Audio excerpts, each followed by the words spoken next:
This book pissed me off. That car salesman, he had me like, ah. When Connie kept promising Rose of Sharon he'd make it big and get her a house, but the moment things got hard, he went and had me like, when that cop shot a woman and then arrested Casey, I said, I legitimately got so mad at all the atrocities in this book. And you have to understand that I have the patience of a saint and I never get mad at anything ever for any reason, never. Like, I only get mad at the big stuff. Like, one time I was playing 20 questions with a friend, and for one of my questions I asked, is it fictional? And he said no. And then at the end he reveals it was a Minecraft bee. And I'm like, what do you mean a Minecraft bee? Minecraft bees do not exist. They are not real bees. They're stupid video game bees. How could you do this to me? I hate you! I hate you! The first feeling I had when I got this book wasn't actually anger, but rather fear, because this is a very long and intimidating book. Each chapter is a coin flip between being a few pages long and being a few miles long. Don't get me wrong, I ended up liking the long chapters, but I also ended up liking a lot of roller coasters I've ridden, but that didn't stop me from being scared of the stupidly long lines. It probably didn't help that I got this really big, grand copy of the book, but in my defense, when you close this book, it goes, and that's awesome. When I wasn't clapping the book's cheeks, I was actually considering dropping the book entirely after the second chapter, which is this long, drawn-out scene with like two strangers in a car making super awkward conversation, and then one of them just casually says the N-word, and I was like, ugh.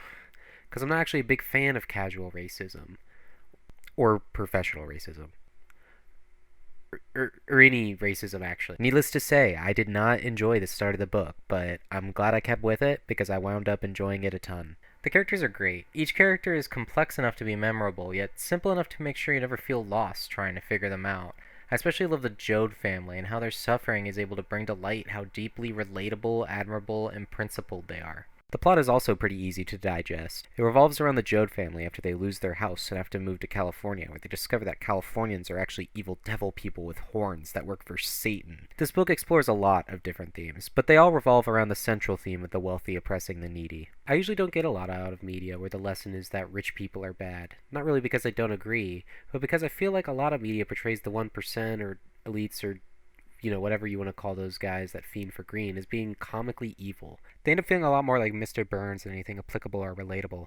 Like, when I see a guy in a spacesuit putting on death games for him and his buds to watch poor people die while laughing 69, it doesn't exactly hit close to home in any meaningful way. The Grapes of Wrath keeps itself very grounded and thoughtful. It's not heroes versus villains, it's not good versus evil. It's normal, everyday people versus greed. The antagonist is not one guy or one group of people, but rather the whole system and culture. The introduction to this antagonist starts in chapter 5, which, by the way, is just an awesome chapter. And if you aren't going to read the book, at least read this chapter, because it's incredible and it's only like 5 pages. Like every incredible horror movie, the monster that haunts this book remains intangible and is never given a name or one face. It only truly shows itself through its unstoppable cruelties, leading the reader into a paranoia which lets him feel its presence in every corner, conniving behind used car salesmen, camp proprietors, deputies, and farm owners. As the book unfolds, you are walked through specific events and are shown the way the ethereal creature known as greed trickles down through the system. It shows you rich people buying up all the land, banks kicking people out from their homes,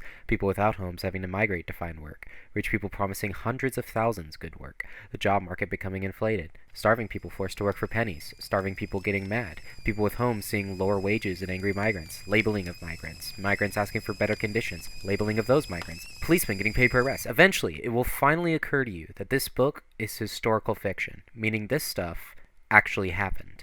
And the book makes sure that you are mad about it. My breaking point was when the policeman and recruiter visited Hooverville. When you read the book, you'll know what I'm talking about. After I read that chapter, I put down the book, picked up my phone, and called John. I said, John, what are you doing here? Why are you playing with my feelings like this? My dad owns Nintendo, and my other dad owns Microsoft. I'm not a man to be messed with. The end of the book is a scene where the Jode family daughter, Rose of Sharon, who just had a stillbirth, starts breastfeeding a man who's starving to death.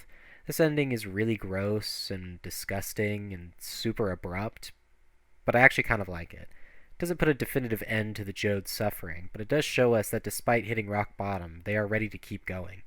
It's not a particularly clean or satisfying ending, but the book wants to keep the fire that they've put in you burning, and that wouldn't really work if they ended off with, and they all lived happily ever after, or if they said, they finally made it to the land of milk and honey. Dang it, now I'm thinking about bees again. Why did he say that Minecraft bees were found in the kitchen? What on earth was he even talking about? Like, what do you...